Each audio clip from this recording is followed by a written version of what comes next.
দেশের গ্যাস মজুদের গোপন তথ্য বিদেশিদের কাছে সরবরাহের ভয়াবহ অভিযোগ পেট্রোবাংলার পরিচালক রফিকুল ইসলামের বিরুদ্ধে অনুসন্ধানে নেমেছে দুর্নীতি দমন কমিশন দুদক। পাশাপাশি তার বিরুদ্ধে অবৈধ গ্যাস সংযোগ প্রদান, বিল মওকুফ, ঠিকাদারি প্রতিষ্ঠানের বিল প্রদানে দুর্নীতির মাধ্যমে শত কোটি টাকার অবৈধ সম্পদ অর্জনের অভিযোগ উঠেছে।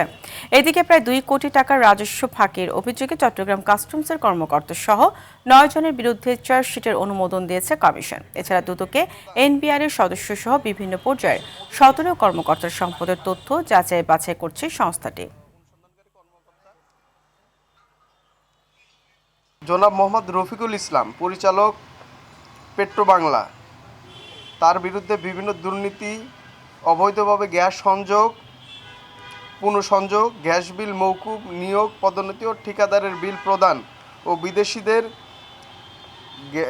দেশের গ্যাস মজুদ সংক্রান্ত তথ্য বিক্রির মাধ্যমে 100 কোটি টাকার অবৈধ সম্পদ অর্জনের অভিযোগ রয়েছে। এ বিষয়ে দুর্নীতি দমন কমিশন কর্তৃক অনুসন্ধানের সিদ্ধান্ত গৃহীত হয়েছে।